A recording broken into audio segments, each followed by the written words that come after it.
बड़ी सोच का बड़ा जादू। बड़ा कैसे सोचें? बड़े चिंतक की सब 4 तरीके। यहाँ 4 तरीके दिए जा रहे हैं जिनकी मदद से आप अपने चिंतक की शब्दावली विकसित कर सकते हैं। नंबर 1, अपनी भावनाओं को व्यक्त करने के लिए बड़े सकारात्मक आशावादी शब्दों और वाक्यों का प्रयोग करें।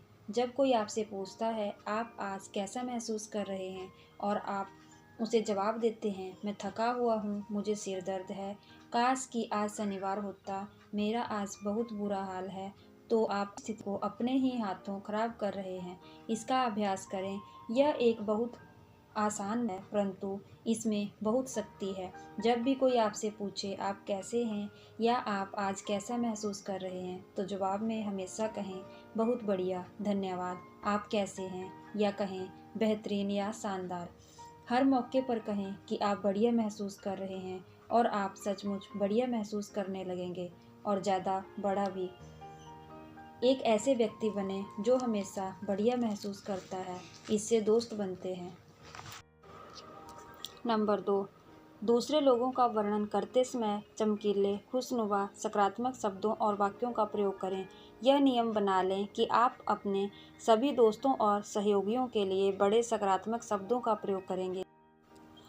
जब आप किसी के साथ किसी तीसरे अनुपस्थित व्यक्ति के बारे में बात कर रहे हों, तो आप इनकी बड़े शब्दों में प्रशंसा करें। हाँ, बहुत बढ़िया आदमी है। लोग कहते हैं उसका काम बहुत बढ़िया है।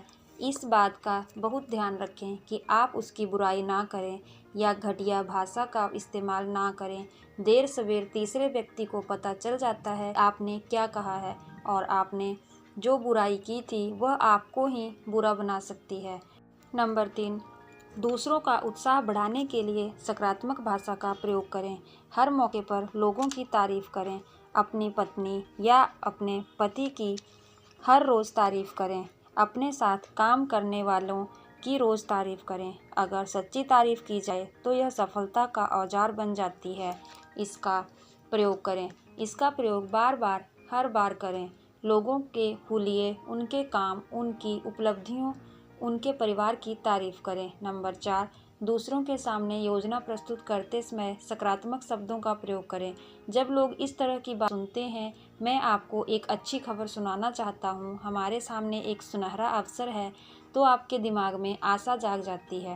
परंतु जब वे इस तरह की कोई बात सुनते हैं, चाहे आप इसे पसंद करें या ना करें, हमें यह तो दिमाग की फिल्म बोझिल, बोरिंग हो जाती है, और वे भी इसी तरह के हो जाते हैं। जीत का वादा करें और इनकी आंखों में चमक आ जाएगी। जीत का वादा करें और आपको समर्थन हासिल हो जाएगा। महल बनाएं, कब्र ना खोदें। यह ना देखें कि क्या है, यह देखें कि क्या हो सकता है। बड़े चिंतक सिर्फ यही नहीं देखते कि क्या है, वे यह भी देख सकते हैं कि क्या हो सकता है। यहाँ पर 4 उदाहरण दिए जा रहे हैं कि ऐसा किस तरह किया जा सकता है। नंबर 1, रियल एस्टेट की कीमत कैसे बढ़ती है। एक सफल रियल्टर जो ग्रामीण इलाके की जायदाद का विशेषज्ञ है, का कहना है कि अगर हम भविष्य की कल्पना कर सकें तो इससे हमें बहुत लाभ हो सकता है। जहां आज कुछ नहीं है, वहां कल क्या हो सकता है, इस बात की कल्पना करना हमें सीखना चाहिए। मेरे दोस्त ने कहा, ग्रामीण इलाका होने के कारण यहाँ ज़्यादातर ज़मीन जायदाद बहुत आकर्षक नहीं होती। मैं इसलिए सफल हुआ हूँ क्योंकि मैं अपने ग्राहकों को यह नहीं बताता कि उनके फॉर्म की हालत अभी कैसी है। मैं अपने पूरे सेल्स प्लान को इस तरह से चारों तरफ बनाता हूँ कि यह फॉर्म भविष्य में क्या बन सकता है। ग्राहक को अगर मैं सीधे तरीके से यह बताऊँ, इस फॉर्म में इतने एकड़ ज़मीन, इतने एकड़ पेड़ हैं और यह शहर से इतने मील दूर है, तो इससे वह उत्साहित नहीं होगा और इसे कभी नहीं खरीदेगा। परंतु जब मैं उसे एक ऐसी योजना बताता हूँ कि वह इस फार्म पर क्या क्या कर सकता है, तो वह इस फार्म को खुशी खुशी खरीद लेता है। मैं आपको बताता हूँ कि मैं ऐसा किस तरह करता हूँ। उसने अपना ब्रीफ केस खोला और एक फ़ाइल निकाली। यह फार्म, उसने कहा, अभी अभी हमारे पास आया है। यह भी बाकी फार्मों की तरह है। यह शहर से 43 मील की दूरी पर है। इसका घर टूटी फूटी हालत में है और पिछले 5 साल से यहाँ खेती नहीं हुई है। अब मैं आपको यह बताता हूँ कि मैंने क्या किया है। मैंने इस जगह का पूरा अध्ययन करने के लिए पिछले सप्ताह यहाँ 2 दिन गुजारे। मैंने इस पूरी जगह के कई चक्कर लगाए। मैंने पड़ोसी फार्मों को भी देखा। मैंने वर्तमान और प्रस्तावित हाईवे प्लान के संदर्भ में भी फार्म की लोकेशन को देखा। मैंने खुद से पूछा, यह फार्म किस बड़े काम के लिए उपयुक्त है। मुझे इसमें 3 संभावनाएं दिखी। मैंने तीनों की योजना बना ली। उसने मुझे यह योजना दिखाई। हर योजना स्पष्ट थी और विस्तार से बनी थी। एक प्लान में सुझाव दिया गया था कि फार्म को घुड़सवारी के अस्तबल में बदल दिया जाए। इस प्लान में बताया गया था कि विचार दमदार है। शहर बढ़ रहा है, लोग गांव को ज़्यादा पसंद करने लगे हैं, लोग मनोरंजन पर ज़्यादा खर्च करने लगे हैं, सड़कें अच्छी हैं। इस प्लान में बताया गया था कि किस तरह यहाँ पर काफ़ी घोड़े रखे जा सकते हैं, जिससे घुड़सवारी से काफ़ी आमदनी की जा सकती है। घुड़सवारी के अस्तबल का विचार काफ़ी अच्छा और प्रेरक था। योजना को स्पष्ट, विस्तृत और दमदार होना चाहिए। मैं देख सकता था कि पेड़ों के बीच से गुजरते हुए 1 दर्जन दंपत्ति घुड़सवारी का आनंद ले रहे थे। इस तरीके से इस मेहनती सेल्समैन ने दूसरी विस्तृत योजना बनाई कि किस तरह से इसे वृक्षों के फार्म में बदला जा सकता है। और तीसरी योजना थी कि यहाँ पर वृक्षों के फार्म के साथ साथ पोल्ट्री फार्म भी शुरू किया जा सकता है। अब जब मैं अपने ग्राहकों से चर्चा करता हूँ तो मुझे उन्हें यह विश्वास नहीं दिलाना होता कि इसकी वर्तमान हालत में इस फार्म को खरीदना एक अच्छा सौदा है। मैं उन्हें एक ऐसी तस्वीर दिखाता हूँ जिसमें फार्म पैसा बनाने वाला व्यवसाय बन जाता है। इससे मैं न सिर्फ ज़्यादा फार्म बेच सकता हूँ और ज़्यादा तेज़ी से बेच सकता हूँ, बल्कि जायदाद बेचने के मेरे तरीके का एक और फ़ायदा भी है। मैं अपने प्रतियोगियों से ज़्यादा कीमत पर फार्म बेच सकता हूँ। लोग ज़मीन और एक विचार के लिए जो कीमत देते हैं वह सिर्फ ज़मीन के लिए दी गई कीमत से स्वाभाविक तौर पर ज़्यादा होती है। इसी कारण ज़्यादातर लोग अपने फार्मों को मेरे यहाँ से बेचना चाहते हैं और हर बिक्री पर मेरा कमीशन बढ़ता जाता है। इसका यह है, वर्तमान में चीज़ें कैसी हैं यह देखने के बजाय यह देखें कि वे भविष्य में कैसी हो सकती हैं। कल्पना शक्ति से हर चीज़ ज़्यादा कीमती बन जाती है। बड़ा चिंतक हमेशा इस बात की कल्पना कर लेता है कि भविष्य में क्या किया जा सकता है, वह केवल वर्तमान में ही नहीं उलझा रहता। नंबर 2, एक ग्राहक का कितना मूल्य होता है। एक एग्जीक्यूटिव मैनेजरों की मीटिंग को संबोधित कर रही थी। उसने कहा, हालांकि मेरे विचार आपको पुराने ज़माने के लगेंगे, परंतु मैं इस विचारधारा की हूँ कि अगर आप अपने ग्राहकों को दोस्ताना शालीन व्यवहार करेंगे, बार बार आपके पास आएंगे। एक दिन मैं अपने स्टोर में घूम रही थी। मैंने अपने सेल्समैन को एक ग्राहक से बहस करते सुना। ग्राहक गुस्से में बाहर चला गया। इसके बाद सेल्समैन ने दूसरे सेल्समैन से कहा, मैं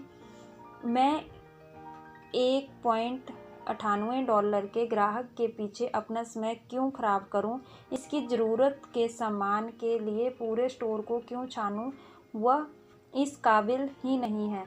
मैं वहां से चली आई, एग्जीक्यूटिव ने कहा, परंतु मैं अपने दिमाग से इस बात को नहीं निकाल पाई। मैंने सोचा कि यह बहुत गंभीर मामला है।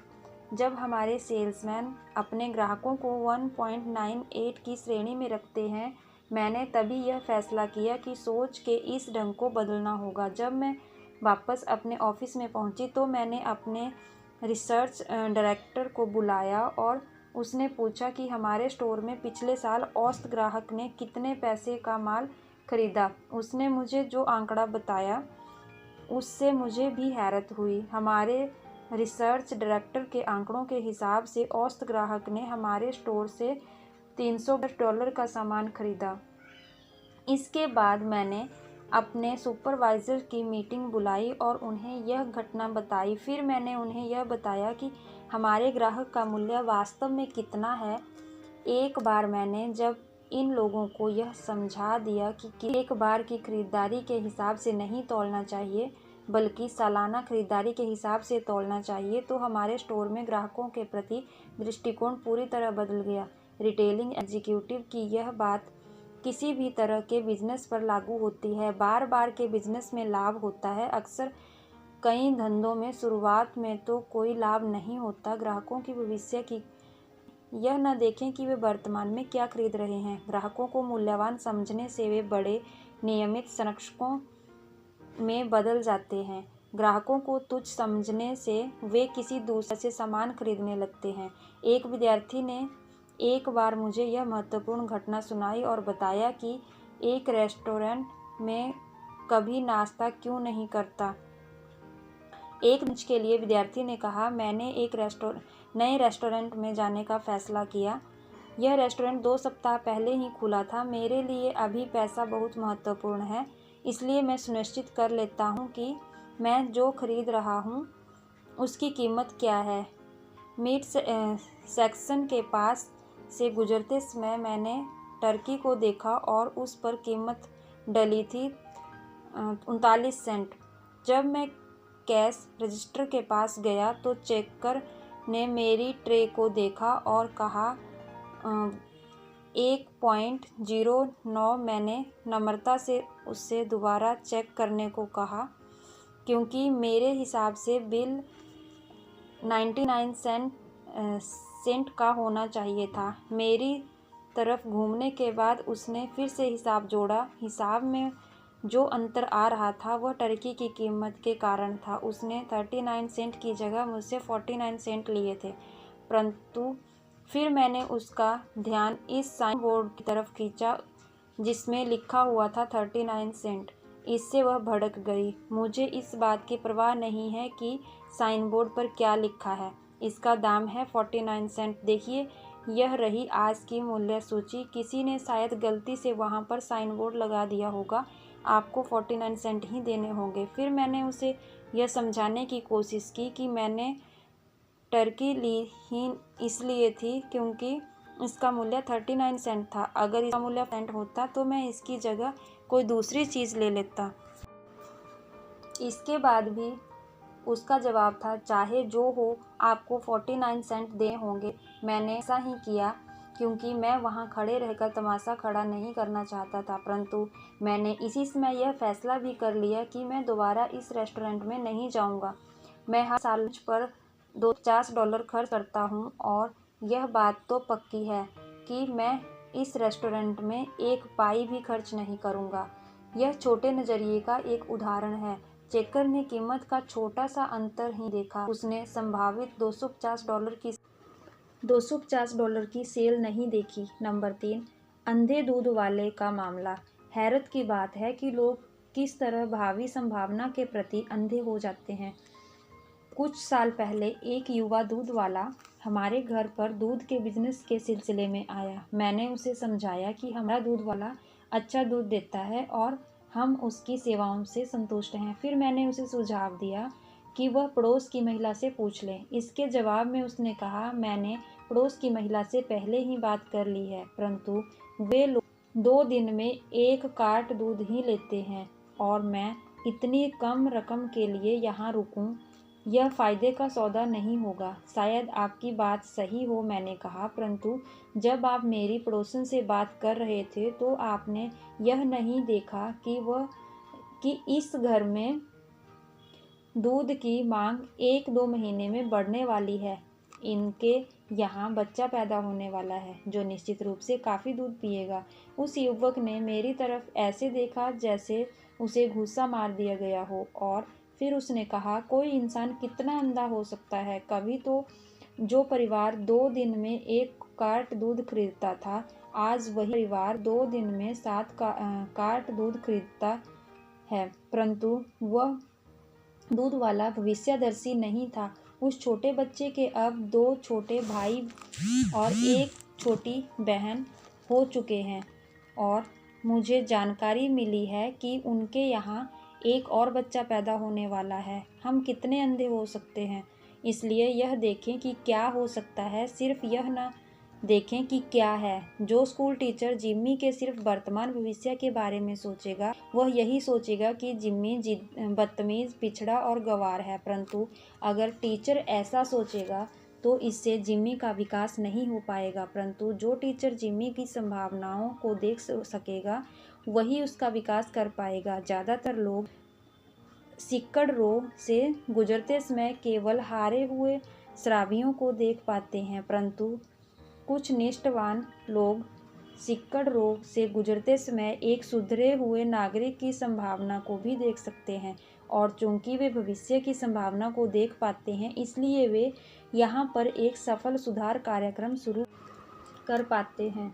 नंबर 4, कौन सी चीज़ आपका मूल्य तय करती है? कुछ सप्ताह पहले एक प्रशिक्षण सत्र के बाद एक युवक मुझसे मिलने आया और उसने मुझसे कहा कि वह मेरे साथ कुछ मिनट बात करना चाहता है। मैं इस युवक को जानता हूँ। इसकी उम्र अभी 26 साल है और यह बहुत ही गरीब घर से आया था। इसके अलावा मैं यह भी जानता था कि इसके शुरुआती वयस्क जीवन में इस पर मुसीबतों का पहाड़ टूटा था। मैं यह भी जानता था कि वह ठोस भविष्य के लिए खुद को तैयार करने का सच्चा प्रयास कर रहा था। काफ़ी पीते हुए हमने उसकी तकनीकी समस्या का हल ढूंढ लिया और फिर हमारी चर्चा इस तरफ मुड़ गई कि किस तरह गरीब भविष्य के प्रति आशावादी नज़रिया रख सकते हैं। उसकी बातों ने इस सवाल का सीधा और बढ़िया जवाब दे दिया। मेरे पास बैंक में $200 हैं। क्लर्क की मेरी नौकरी में तनख्वाह ज़्यादा नहीं है और ना ही यह कोई जिम्मेदारी वाली नौकरी है। मेरी कार 4 साल पुरानी है और मैं अपनी पत्नी के साथ दूसरी मंजिल के एक छोटे से अपार्टमेंट में रहता हूँ। परंतु प्रोफेसर, उसने कहा, मैंने तय किया है कि मेरे पास जो नहीं है उसे मैं अपनी राह में बाधा नहीं बनने दूंगा। मैं उसकी बात पूरी तरह नहीं समझ पाया, इसलिए मैंने उसे विस्तार से इसका पूरा मतलब समझाने के लिए कहा। देखिए, उसने कहा, मैं काफ़ी समय से लोगों का अध्ययन कर रहा हूँ और मैंने यह पाया है, जो लोग गरीब होते हैं वो अपने वर्तमान को देखते हैं। वे सिर्फ अपने वर्तमान को ही देख पाते हैं, वे भविष्य को नहीं देख पाते। वे सिर्फ अपने घटिया वर्तमान को ही देख पाते हैं। मेरे पड़ोसी का उदाहरण लें। वह लगातार रोता रहता है कि उसकी तनख्वाह कम है, उसकी छत लगातार टपकती रहती है, प्रमोशन किसी दूसरे व्यक्ति को मिल जाते हैं, डॉक्टर के लगातार बढ़ते जा रहे हैं। वह लगातार खुद को याद दिलाता रहता है कि वह गरीब है और इसलिए वह यह मान लेता है कि वह हमेशा गरीब ही बना रहेगा। वह इस तरह व्यवहार कर रहा है जैसे उसे ज़िंदगी भर उसी टूटे फूटे अपार्टमेंट में रहने की सज़ा मिली हो। मेरा दोस्त अपने दिल की बात बोल रहा था और एक पल रुकने के बाद उसने आगे कहा, अगर मैं अपने वर्तमान की तरफ देखूं, पुरानी कार, कम तनख्वाह, सस्ता अपार्टमेंट और हैमबर्गर का भोजन, तो मैं भी जल्दी ही निराश हो जाऊंगा। मैं देखूंगा कि मेरी हस्ती कुछ नहीं है और मैं ज़िंदगी भी बिना हस्ती वाला आदमी बना रहूँगा। परंतु मैं अपने भविष्य की कल्पना करता हूँ। मैं यह देखता हूँ कि मैं कुछ साल बाद क्या बन सकता हूँ। मैं अपने आप को क्लर्क के रूप में नहीं देखता, बल्कि एग्जीक्यूटिव के रूप में देखता हूँ। मैं अपने छोटे अपार्टमेंट को नहीं देखता हूँ, बल्कि मैं बढ़िया नए उपनगरीय घर को देखता हूँ। और जब मैं अपने भविष्य को इस तरह से देखता हूँ तो मैं ज़्यादा बड़ा अनुभव करता हूँ और बड़ा सोच पाता हूँ। और मेरे पास इस बात का बहुत अनुभव है कि इससे फ़ायदा होता है। क्या यह खुद को मूल्यवान बनाने की बढ़िया योजना नहीं है? यह युवक वास्तव में अच्छी ज़िंदगी की तरफ तेज़ी से बढ़ रहा है। उसने सफलता के इस मूलभूत सिद्धांत को अपने जीवन में उतार लिया है। आपके पास क्या नहीं है यह महत्वपूर्ण नहीं होता, इसके बजाय यह महत्वपूर्ण होता है कि आपके पास भविष्य में क्या होगा। दुनिया हम पर कीमत का जो टैग लगाती है, वह इस टैग के अनुरूप ही होता है जो हम खुद पर लगाते हैं। यहाँ आपको यह बताया जा रहा है कि आप किस तरह अपने भविष्य की शक्ति को विकसित कर सकते हैं, यानी आप अपनी संभावनाओं को किस तरह देख सकते हैं। मैं उन्हें मूल्य बढ़ाने वाले अभ्यास अभ्यास कहता हूँ। नंबर 1, चीज़ों का मूल्य बढ़ाने का अभ्यास करें। रियल एस्टेट का उदाहरण याद करें। खुद से पूछें, किस तरह मैं मेरे या इस घर या इस बिजनेस का मूल्य बढ़ा सकता हूँ। चीज़ों का मूल्य बढ़ाने के लिए विचार खोजें। कोई भी चीज़, चाहे वह खाली प्लॉट हो, घर हो या बिजनेस हो, उसका मूल्य वही होता है जो उसके प्रयोग के विचार में छुपा होता है। नंबर 2, लोगों का मूल्य बढ़ाने का अभ्यास करें। जब आप सफलता की दुनिया में ऊपर और ऊपर जाएंगे तो आपके पास ज़्यादातर काम लोगों का विकास करना होगा। खुद से पूछें, मैं किस तरह अपने अधीनस्थों का मूल्य बढ़ा सकता हूँ। मैं किस तरह उन्हें ज़्यादा प्रभावी बना सकता हूँ। याद रखें, किसी व्यक्ति से सर्वश्रेष्ठ प्रदर्शन करवाने के लिए आपको उसकी सर्वश्रेष्ठ क्षमताओं की कल्पना करनी होती है। नंबर 3, खुद का मूल्य बढ़ाने का अभ्यास करें। खुद के साथ हर रोज़ एक इंटरव्यू रखें। खुद से पूछें, आज मैं अपने आप को अधिक मूल्यवान बनाने के लिए क्या कर सकता हूँ। अपने मूल्य की कल्पना अपने वर्तमान से न करें। इस बात से न करें कि आप आज क्या हैं, बल्कि अपने मूल्य की कल्पना अपने भविष्य से करें। इस बात से करें कि आप क्या बन सकते हैं। फिर इस संभावित मूल्य को हासिल करने के तरीके अपने आप आपके दिमाग में आ जाएंगे। कोशिश करके देखें।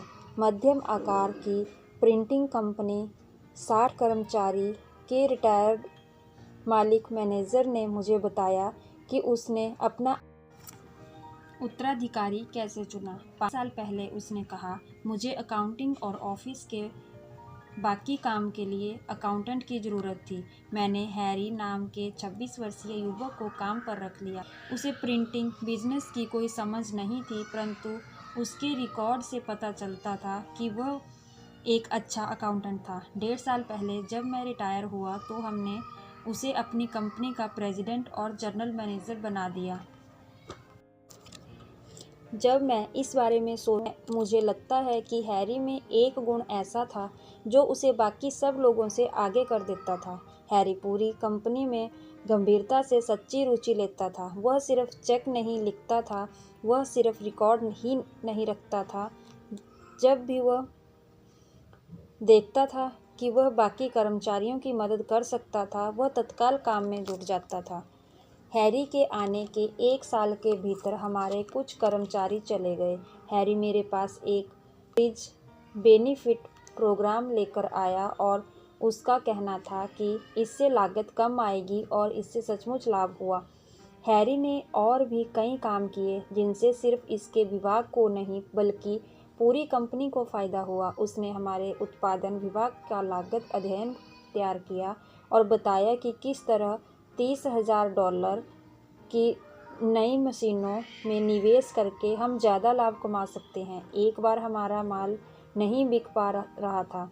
हैरी हमारे सेल्स मैनेजर के पास गया और उसने इस तरह की बात कही, मैं सेल के बारे में तो नहीं जानता, परंतु मैं आपकी मदद करने की कोशिश करूंगा। और उसने ऐसा ही किया। हैरी के दिमाग में कई अच्छे विचार थे, वजह से हमारी बिक्री बढ़ गई।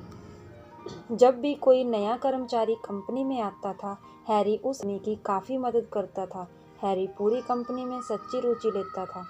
जब मैं रिटायर हुआ तो हैरी ही मेरा उत्तराधिकारी बनने लायक था। परंतु मुझे गलत मत समझना, मेरे दोस्त ने कहा, हैरी ने उत्तराधिकारी बनने के लिए कोई कोशिश नहीं की।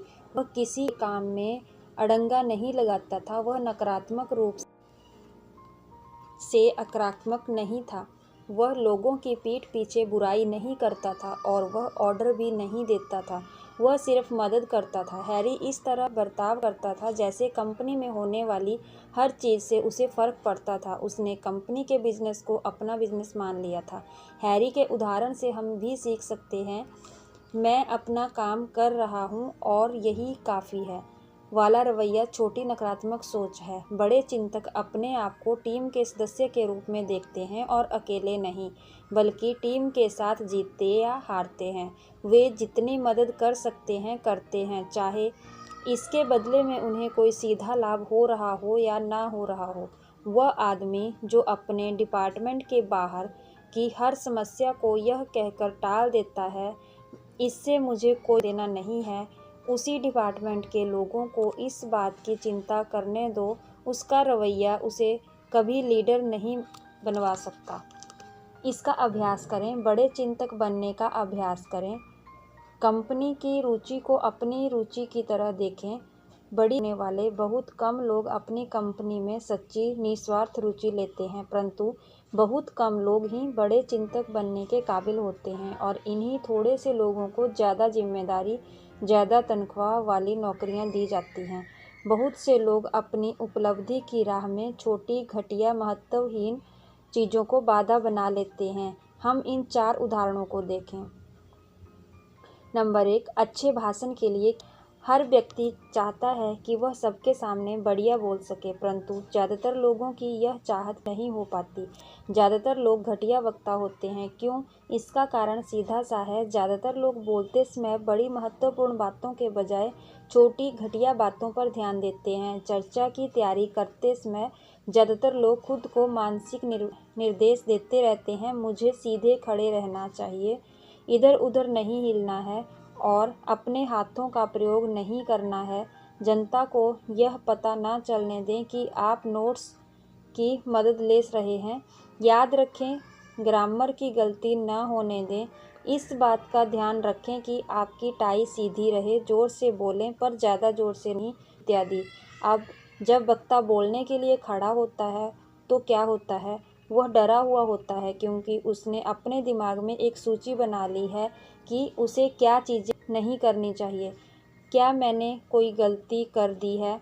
संक्षेप में वह इसलिए फ्लॉप होता है क्योंकि उसने एक अच्छे वक्ता के छोटे, घटिया, तुलनात्मक रूप से महत्वहीन गुणों पर ध्यान केंद्रित किया है और अच्छे वक्ता के बड़े गुणों पर ध्यान केंद्रित नहीं किया है। जिस बारे में आप बोलने जा रहे हैं उसका ज्ञान और दूसरे लोगों बताने की उत्कट इच्छा। अच्छे वक्ता का असली इम्तिहान इस बात में नहीं होता कि वह सीधा खड़ा होता है या नहीं, वह ग्रामर में गलतियां करता है या नहीं, बल्कि इस बात से होता है कि वह जनता तक अपनी बात अच्छी तरह से पहुंचा पाता है या नहीं। हमारे ज़्यादातर चोटी के वक्ताओं में कई सारे दोष होते हैं। कईयों की तो आवाज़ ही खराब है। अमेरिका के बहुत से प्रसिद्ध वक्ताओं को तो अगर भाषण देने की परीक्षा में बिठाया जाए कि क्या करना चाहिए और क्या नहीं करना चाहिए, तो इनमें से कई तो फेल हो जाएंगे, परंतु इन सभी सफल सार्वजनिक वक्ताओं में एक बात पाई जाती है, उनके पास कहने को कुछ होता है और उनमें दूसरे लोगों को अपनी बात बताने की प्रबल इच्छा होती है। ध्यान देकर जनता में सफलता से बोलने की कला को प्रभावित न होने दें। नंबर 2, झगड़े की वजह क्या होती है? कभी आपने खुद से यह सवाल किया है कि आखिर झगड़े की वजह क्या होती है? 99% मामलों में झगड़े छोटी छोटी महत्वहीन बातों से शुरू होते हैं, जैसे जॉन थोड़ा थका हुआ तनाव में घर लौटता है, डिनर उसे मज़ा नहीं आता और वह शिकायत करने लगता है। उसकी पत्नी जॉन का भी दिन भी अच्छा नहीं गुजरा, इसलिए वह आत्मरक्षा में कह देती है, इस बजट में मैं इससे अच्छा खाना कैसे बनाऊं? या अगर हमारे पास बाकी सब की तरह नया गैस स्टोव हो तो मैं इससे बेहतर खाना पका सकती हूँ। इससे जॉन का गर्व आहत हो जाता है और वह बदले में जॉन पर हमला कर देता है। देखो जॉन, सवाल पैसे की कमी का नहीं है, सवाल इस बात का है घर चलाना आता ही नहीं है। और फिर लड़ाई शुरू हो जाती है।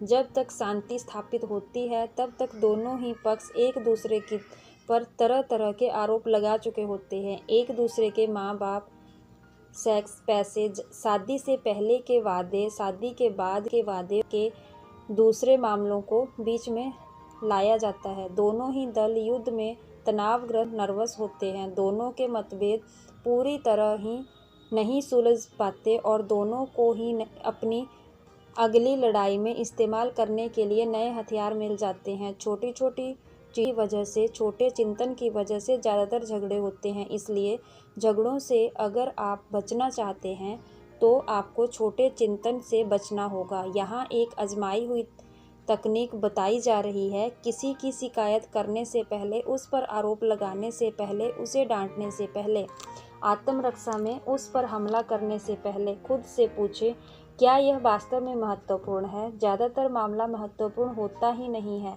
और आप झगड़े से बच जाते हैं। खुद से पूछें, क्या यह सचमुच महत्वपूर्ण है कि उसकी सिगरेट की राख बिखर गई, या उसने टूथपेस्ट का ढक्कन नहीं लगाया, या शाम को देर से घर लौटा? क्या यह सचमुच महत्वपूर्ण है कि उसने थोड़ा पैसा उड़ा दिया है, या उससे कुछ ऐसे लोगों को घर पर बुलवा लिया है जिन्हें मैं पसंद नहीं करता? जब आप नकारात्मक क्रिया करने वाले हों तो खुद से पूछें, क्या यह सचमुच महत्वपूर्ण है? इस सवाल में जादू है और आपके घर का माहौल सुधर सकता है। यह ऑफिस में भी काम करता है। जब आपके सामने वाला ड्राइवर आपके सामने कट मारता है तो यह ट्रैफिक में भी काम करता है। यह जिंदगी की किसी भी ऐसी परिस्थिति में काम करता है जिसमें झगड़े का अंदेशा हो। नंबर 3, जॉन को सबसे छोटा ऑफिस मिला और वह बर्बाद हो गया। कुछ साल पहले मैंने देखा कि छोटे चिंतन के कारण किस तरह एक आदमी का एडवर्टाइजिंग के क्षेत्र में अच्छी संभावनाओं वाला करियर तबाह हो गया। विज्ञापन कंपनी में समान पदों पर कार्यरत 4 युवा एग्जीक्यूटिव को नए ऑफिस दिए गए। 3 ऑफिस तो आकार, प्रकार एवं साज सज्जा में एक से थे, परंतु चौथा ऑफिस छोटा था। जेएम को चौथा ऑफिस दिया गया, जिससे उसका गर्व आहत हुआ। तत्काल उसे महसूस हुआ कि उसके साथ भेदभाव किया गया है। नकारात्मक चिंतन, गुस्सा, कड़वाहट, ईर्ष्या ने उसके दिमाग पर कब्जा कर लिया। जेएम को लगने लगा कि लोग उसे कम योग्य समझते हैं। परिणाम यह हुआ कि जेएम अपने साथी एग्जीक्यूटिव के प्रति शत्रुता रखने लगा। सहयोग करने के बजाय वह उनके प्रयासों को विफल करने की कोशिश करने लगा। माहौल बिगड़ता गया। 3 महीने बाद जेएम का व्यवहार इतना खराब हो गया कि मैनेजमेंट के पास उसे हटाने के सिवा कोई चारा ही नहीं बचा। एक छोटी सी बात पर बुरा मान कारण जेएम का करियर तबाह हो गया। भेदभाव के बारे में सोचने की उसे इतनी जल्दी थी कि वह यह नहीं देख पाया कि कंपनी तेजी से विकास कर रही थी और ऑफिस में जगह की कमी थी। उसने सोचा कि जिस एग्जीक्यूटिव ने ऑफिस बांटे थे उसे तो यह भी नहीं पता था कि कौन सा ऑफिस छोटा है और कौन सा बड़ा। सिवाय जेएम के कंपनी में और किसी भी आदमी को ऐसा नहीं लगा कि उसके छोटे ऑफिस से उसकी इज्जत घट गई हो। महत्वहीन बातों पर छोटी सोच से आप आहत हो सकते हैं, जैसे आपका नाम डिपार्टमेंट की सूची में सबसे आखिर में लिख दिया जाए, या आपको ऑफिस के किसी मेमो की चौथी कार्बन कॉपी दी जाए। बड़ा सोचें और इन छोटी छोटी बातों का बुरा मानना छोड़ दें। नंबर 4, हकलाने के बावजूद सफलता पाई जा सकती है। एक सेल्स एग्जीक्यूटिव ने मुझे बताया कि अगर सेल्समैन में दूसरे गुण हों तो सेल्समैनशिप में हकलाने के बावजूद सफलता पाई जा सकती है। मेरा एक दोस्त भी सेल एग्जीक्यूटिव है और वह मजाकिया स्वभाव का है। कुछ महीने पहले मेरे इस मजाकिया दोस्त के पास एक युवक आया और उससे सेल्समैन की नौकरी मांगी। इस युवक को हकलाने की आदत थी और मेरे दोस्त ने ये फैसला किया कि वह मेरे साथ मजाक कर सकता है। इसलिए मेरे दोस्त ने इस हकलाने वाले उम्मीदवार से कहा कि उसे तो सेल्समैन की ज़रूरत नहीं है, परंतु उसके एक दोस्त यानी कि मुझे को एक सेल्समैन की ज़रूरत है। फिर उसने मुझे फ़ोन किया और मुझसे उस युवक की इतनी तारीफ़ कर दी कि मुझे कहना ही पड़ा, उसे अभी मेरे पास भेज दो। 3 मिनट बाद वह युवक मेरे सामने खड़ा था। उसके 3 शब्द बोलने से पहले ही मैं समझ गया कि मेरे दोस्त ने उसे मेरे पास क्यों भेजा था। मैं जैक आर। उसने कहा, मिस्टर एक्स ने मुझे आपके बारे में नौकरी के लिए भेजा है। हर शब्द बोलने के लिए मुझे संघर्ष करना पड़ रहा है। मैंने खुद से सोचा, यह आदमी $1 के नोट को वॉल स्ट्रीट में 90 सेंट में भी नहीं बेच पाएगा। मुझे अपने दोस्त पर गुस्सा आया, परंतु मुझे उस युवक से सच्ची हमदर्दी भी थी। इसलिए मैंने सोचा कि कम से कम उससे कुछ विनम्र प्रश्न तो पूछ लिए जाएं, ताकि मैं कोई अच्छा सा बहाना बना सकूं कि मैं उसे काम पर क्यों नहीं रख सकता। चर्चा के दौरान मैंने पाया कि यह आदमी काम का था, उसमें बुद्धि थी, उसमें आत्मविश्वास था, परंतु इसके बावजूद मैं इस तथ्य को नहीं पचा पाया कि वह हकलाता था। आखिरकार मैंने उससे इंटरव्यू का आखिरी सवाल पूछने का फैसला किया। आपने यह कैसे सोचा कि आप इस जॉब में सफल हो पाएंगे? उसने जवाब दिया, मैं तेज़ी से सीख सकता हूँ, मैं लोगों को पसंद करता हूँ, मैं सोचता हूँ कि आपकी कंपनी अच्छी है और मैं पैसे कमाना चाहता हूँ। अभी मैं मेरे साथ हकलाने की समस्या है, परंतु इससे मुझे कोई परेशानी नहीं है, इसलिए मुझे नहीं लगता कि इसे इससे किसी और को भी कोई परेशानी होगी। उसके जवाब ने मुझे बता दिया कि उसके पास सेल्समैन बनने की सचमुच महत्वपूर्ण योग्यता थी। मैंने तत्काल उसने का फैसला कर लिया और आपको यह जानकर हैरत होगी कि वह एक सफल सेलमैन बन चुका है। अगर आप बाकी बड़ी योग्यताएं हो तो बोलने वाले व्यवसाय में हक की आदत भी आपकी सफलता की राह में बाधा नहीं बन सकती। इन 3 उपायों का अभ्यास करें ताकि आप छोटी छोटी बातों के बारे में सकारात्मक रूप से सोच सकें। नंबर 1, अपनी नज़र बड़े लक्ष्य पर लगाए रखें। कई बार हम उस सेल्समैन की तरह होते हैं जो सामान बेचने में असफल रहने के बाद अपने मैनेजर को बताता है, परंतु मैंने ग्राहक के सामने साबित कर दिया कि वह गलती पर था। बेचने में बड़ा लक्ष्य सामान बेचना होता है, बहस में जीतना नहीं होता।